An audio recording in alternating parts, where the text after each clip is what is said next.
Téléspectateurs, téléspectatrices, mesdames, mesdemoiselles, monsieur, votre émission Bonjour l'Afrique sur le web. Pour la première fois, je reçois monsieur Luc Dzaba. Monsieur Dzaba, bonsoir. Bonsoir. Je me permets de venir vers vous parce que j'ai vu que vous avez eu beaucoup d'écrits sur le net, ça a toujours explosé à chaque fois que vous écrivez. Je vais revenir sur tous les événements du Congo en commençant par le référendum qui est passé. Votre avis sur le référendum par exemple, avant de parler aujourd'hui de l'élection qui arrive dans 3 jours. Bonsoir chers téléspectateurs. S'il faut parler du référendum, mon cher Bob, tout simplement, nous n'avions pas besoin de changer d'institution à cette époque ou de changer quoi qu'il fallait dans notre pays. L'objectif de ce référendum était juste de faire plaisir à une seule personne. Et nous avions tous constaté tout simplement la personne qui a eu qui a bénéficié de ce référendum, n'est autre que le président Sassou, qui a voulu se maintenir au pouvoir et mourir au pouvoir. Voilà. Nous n'étions pas appelés à faire des référendums. Pourquoi faire des référendums? Est-ce qu'aujourd'hui l'urgence sociale de notre pays nécessitait des référendums? Est-ce que quand on a besoin de parler de l'eau, de l'électricité, on a besoin de changer des institutions de notre pays? Les institutions peuvent exister, comme l'urgence sociale peut exister, mais on ne peut pas lier les besoins d'une population par rapport à des institutions de l'État, notamment le référendum qui logiquement, change les données d'une nation, d'un pays. Voilà. Monsieur Sassou aujourd'hui, excusez-moi, Monsieur Sassou aujourd'hui a changé plus de 12 constitutions. Donc, celui du 20 octobre était la 13e constitution qu'il changeait. Est-ce qu'on peut toutefois admettre changer de constitution pour l'intérêt d'un seul homme? Donc moi je pense que lorsque on s'occupe des affaires d'une nation, on devrait plutôt prendre compte de la réalité de la population, des souffrances de la population, des difficultés de la population, que j'ai toujours appelé dans mon langage citoyen, l'urgence sociale. Parce qu'il y a une chose que je dois dire, mon combat n'est pas politique, elle est tout simplement citoyenne. C'est une revendication citoyenne, un devoir citoyen que tout Congolais devrait avoir envers son pays, envers sa nation. Voilà. Monsieur Dzaba, je me rends compte même les écrits, maman, en parlant, c'est comme si vous étiez en train d'écrire. Alors, nous allons revenir sur les candidats. Nous avons 5 candidats qui se sont réunis. Il y a eu l'arrivée du général Moukoko qui est arrivé le 9 février. Moukoko, j'ai vu que vous écrivez surtout beaucoup ces derniers temps sur Moukoko. Quand je parle Moukoko, JM3, aujourd'hui c'est JM4, on m'a dit ce matin c'est JM5. Qu'est-ce que vous pensez de ce candidat Moukoko avant de parler des autres candidats? Très belle question, parce que je m'attendais pas que vous allez demander ma position par rapport au général. Il y a une chose est sûre et certaine. Lorsque nous avions vécu l'échec du référendum, parce que le fait que ce référendum a été forcé, le peuple a été violé sans son avis, parce que 3% des électeurs, excusez-moi, je reviens là-dessus, 3% de votants n'ont pas représenté les 1/4 ou les 3/4 de notre population. Donc, aujourd'hui, à un moment donné, je me disais que peut-être l'IDC et le FOCAD avaient peu de charisme à réunir une nation, un peuple. Donc, lorsque j'ai appris que le général Jean-Marie Michel Moukoko, que moi-même j'appelle aujourd'hui Koulakanda, s'est présenté en tant que candidat. Comment vous l'appelez? Koulakanda? Koulakanda. Pourquoi Koulakanda? Koulakanda veut dire celui qui va délivrer la famille, le peuple. Voilà. La famille, chez nous les Africains, c'est aussi le peuple. Le peuple en Afrique, c'est aussi une famille. Donc, moi, je l'ai surnommé. Pourquoi?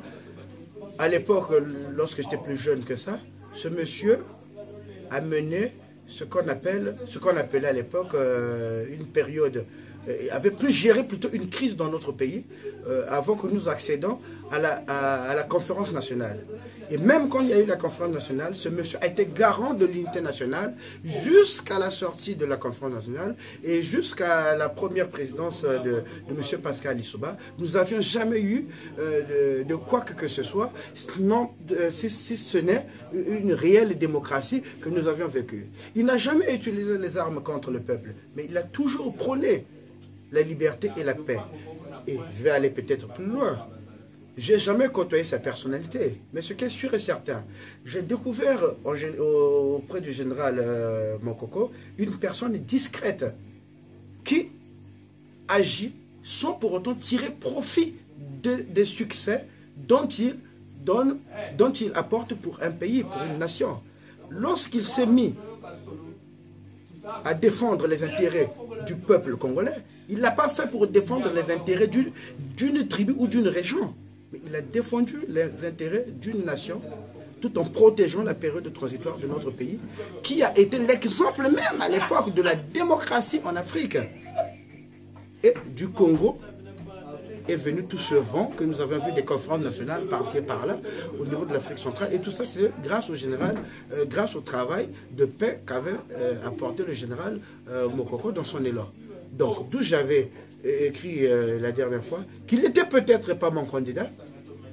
Tout simplement, je ne m'y attendais pas. Mais sa force républicaine dont il nous a emmenés, dont il fait partie lui-même, m'ont fait changer d'avis. Je me suis dit, voilà l'homme que les Congolais peuvent choisir, peuvent voter tout simplement. Il est l'arche, je dis bien, notre arche, l'arche de Noé. Et pour nous, l'arche, c'est peut-être pas Noé, c'est peut-être pas l'exemple à prendre, mais il est l'arche qui fait le pont entre le nord et le sud de notre pays. Et ça, il faut le reconnaître. On n'a jamais vu, jusqu'à aujourd'hui, une candidature individuelle qui a été aimée dans l'ensemble du pays, que ce soit au sud, que ce soit au nord de notre pays, et qui a été apprécié de tous les Congolais, je dis bien, et surtout au niveau de la diaspora. Voilà. Donc, s'il y a ce choix du général Mokoko, et j'incite à vous, mes chers amis, à vous, mes chers frères, notre candidat, mon candidat, votre candidat, est celui dont nous devons tous aider pour le moment. Parce que l'urgence, ce n'est pas nous promettre l'eau et l'électricité. Nous étions des gamins à l'époque. Nous ne manquons pas d'eau au Congo, nous ne manquons pas d'électricité. Mais en 2010, lorsque je me suis retrouvé dans notre pays, j'ai fait 3 semaines sans électricité. Bon, bref. Ça, c'est des problèmes qui dépendent de la gestion économique. Sauf qu'actuellement, ce n'est pas notre préoccupation. La préoccupation, c'est que nous ayons une personne qui va nous permettre de nous débarrasser de toute cette oligarchie qui a mis en place la démagogie économique au niveau de la République du Congo. Voilà. D'où ce choix du général Mokoko que je pense qui est, comme je viens de le dire, l'arche, qui est le pont même du nord et du sud de notre République. Ce n'est pas un choix ethnique, ce n'est pas un choix régional, ce n'est pas un choix familial, mais c'est un choix républicain, comme je le répète. Je savais que j'allais pas me tromper de bon invité. Monsieur Daba, je vois que vous parlez avec beaucoup d'émotion. Monsieur Daba va rester sur le général Mokoko. Il arrivait à Point-Noir. Il a fait le tour, comme vous l'avez dit. Ces images que nous avons vues, que tout le monde entier a vues, qu'est-ce que vous pouvez nous dire? Mais c'est ce que je viens de dire. Il y a eu un moment donné, tout le peuple congolais, tous les Congolais étaient assoiffés d'un leader. Même un malade mental pouvait se dire, je suis prêt à dégager les voleurs, les pilleurs ou ceux qui maltraitent vos existences pouvaient être applaudis. Bref, s'il y a eu cet engouement du général Mokoko, c'est comme ce que je viens de vous dire. C'est tout simplement ce monsieur, sans pour autant faire des commentaires, quoi que ce soit, il a toujours été porteur d'un message de paix dans toute son existence. Dans toute sa discrétion, il a toujours mené des combats de rendre la paix à des peuples. c'est pas pour rien. C'est pas Moukoko qui est... C'est pas le peuple. C'est pas Moukoko qui est allé chercher le peuple. C'est ce que vous devrez savoir. C'est le peuple qui a eu besoin de Moukoko. C'est le peuple qui a eu besoin de J4M, que moi-même j'appelle aujourd'hui Koulakanda. Koulakanda Marie-Michel. Le jour-là, j'ai même enlevé comme ça ferait les 4M. Koulakanda Marie-Michel Moukoko. C'est le peuple qui a eu besoin de cet homme. C'est pas lui qui a eu besoin du peuple. Ça, c'est ce qu'il faut savoir. Lui, il a voulu aider le peuple. Et il veut aider le peuple. Et il est engagé à aider le peuple. Sauf qu'il a un point que les Africains auront du mal à supporter. Et ce point, c'est son défaut. Lui, ce qu'il appelle défaut, chez certaines personnes, c'est une qualité. Et il s'agit de la rigueur. Mon point commun avec ce monsieur, c'est la rigueur. Et mon deuxième point commun avec ce monsieur, c'est l'organisation. Voilà. Donc, du fait qu'il est rigoureux, du fait qu'il est prêt à remettre l'ordre dans notre pays, il y a aussi un appel aux frondeurs du PCT. Pourquoi les frondeurs du PCT hésitent aujourd'hui ou tâtonnent? Ils espèrent ou qu'ils ont peur du diable, tout simplement parce qu'ils n'ont peut-être plus confiance en qui que ce soit. Ils se disent, notre garantie reste le président Sassou. Mais non. Et si M. Sassou était aussi si sage que ça, Kani comme on l'appelle, mais il pouvait aussi dire à son petit frère, écoute mon petit bon, j'ai fait mon temps, apparemment le peuple t'apprécie, mais non, plus que moi, vas-y, prends la relève. Il pouvait le faire aux plus jeunes que lui dans le PCT, et de même voir cet engouement, cette force, cette soif que le peuple congolais a, le besoin de notre général Jean-Marie Michel Moukoko, alias Kanda, comme moi-même je l'ai surnommé. Voilà. En tout cas, voilà la preuve, je vous laisse parler, je vous écoute tellement avec beaucoup, je dirais pas d'émotion, mais avec beaucoup de franchise. Monsieur Luc Nzaba, revenons sur la diaspora. Il y a des événements qui se passent à Paris. Nous avons une grande marche le 19. Nous avons la grande manifestation sur Moukoko, tous pour Moukoko. Qu'est-ce que tu as envie de dire sur les événements à Paris et surtout dire la fin pour les téléspectateurs et téléspectatrices qui nous suivent?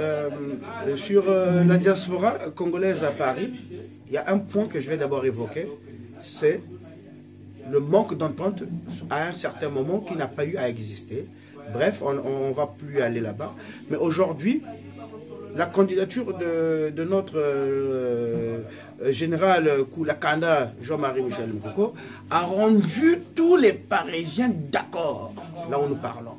Tous les Parisiens ont adhéré. Donc, si nous sommes 10 Parisiens en France, 8 ont adhéré sur la candidature de J4M.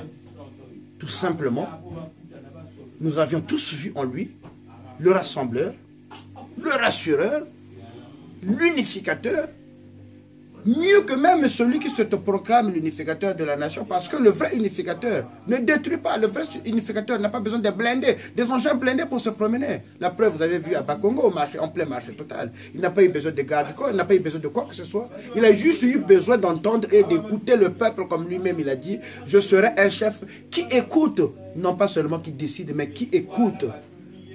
Voilà pourquoi il y a eu cet engouement au niveau de Paris, le choix de Jean-Marie Michel Moukoko.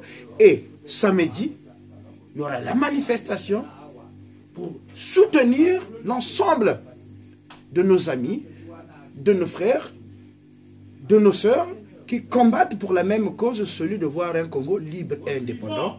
Libre et indépendant dans le sens que pas l'indépendance coloniale, parce que celle-là, on l'a soi-disant obtenue, mais l'indépendance interne que nous-mêmes nous cherchons. Donc, voilà pourquoi Paris se mobilise pour soutenir le général J4M au 1 et au 2, il y aura le message du général que nous annoncerons ici à Paris à porte de Clichy, voilà, à l'hôtel Holiday, et j'invite l'ensemble de la diaspora congolaise. Je vous invite tous les Congolais qui... Vous savez, il y a une chose que je vais vous dire. Ne me dites pas parce que moi je suis parisien, moi je suis sapeur, moi je suis crack, moi je suis médecin, que je ne dois pas m'occuper de la politique. Attention, ma revendication, mon devoir, elle n'est pas politique. Ma démarche, elle n'est pas politique, elle est tout simplement citoyenne, ma démarche, elle est citoyenne. Juste un indigné qui a voulu le bien de son pays. Donc, que vous soyez, il est temps de venir samedi 19 mars à 19h, à 18h plutôt, donc on est là de 18h à 22h à l'hôtel Holiday, à la porte de Clichy, pour vous annoncer le message du général Jean-Marie Michel Mokoko, alias Koulakanda. En tout cas, je suis tellement ému. Merci encore une fois, Monsieur le Ginzaba, d'accepter cette invitation. Donc, bonjour l'Afrique. Tout le plaisir était pour moi, Monsieur Bobby Bakar. Que le bon Dieu nous accompagne. Pour Merci beaucoup, Monsieur Bobby Bakar. Vive la République. Vive l'IDC Focad, vive la République, vive JM4 alias Koulakanda Jean-Marie Michel Mokoko. Monsieur Koulakanda, bonsoir à toi.